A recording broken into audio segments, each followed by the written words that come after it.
Hello, and this is Paul here, and I'm doing a little bit of a follow-up here. And this is the quick and easy, lazy box model car I did a while back. Apparently there's more interest in it, so now I'm doing more follow-ups on it. And first things first, I'm going to establish a scale for doing the interior. I haven't set up for the doors opening or cut out the windows yet, but just to establish where the interior goes, I figured one of the easier ways to do it is to bring in a figure and pose it in a seated position as if driving. And most cars that aren't Commonwealth countries, that's going to be on the left side, the driver's side. So I'm going to do it because I'm in the U.S. So got this guy here sitting in the driver's seat, and it happens to be the wooden mannequin from Blend Swap by this guy here.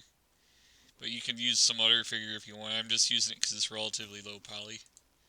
So, yeah, I'll do it. And it gives me a reasonable idea of how big somebody sitting in the car would be.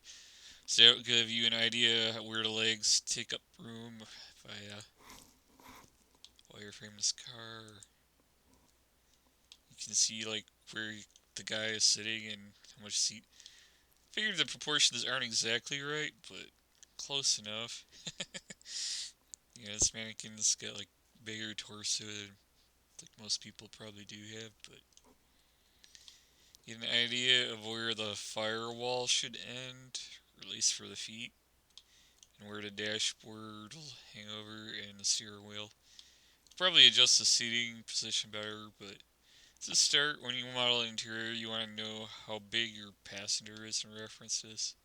I'm going to actually make this mannequin guy a little bit smaller.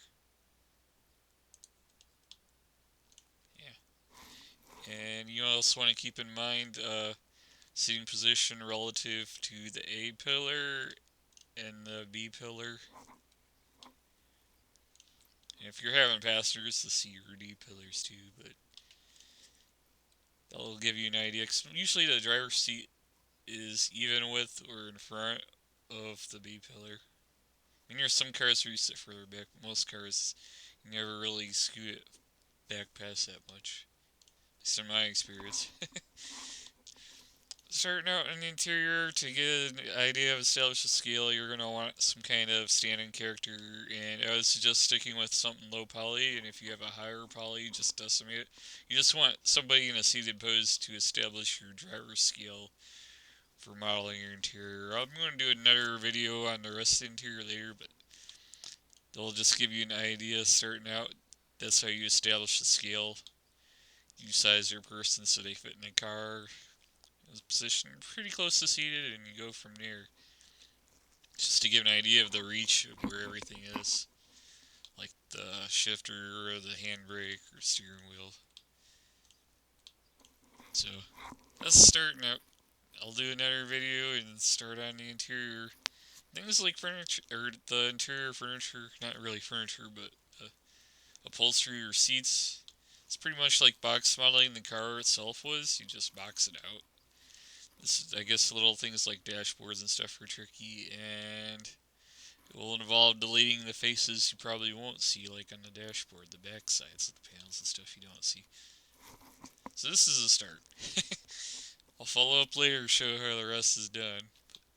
To establish your scale, you want something representative of the driver or passengers. Alright,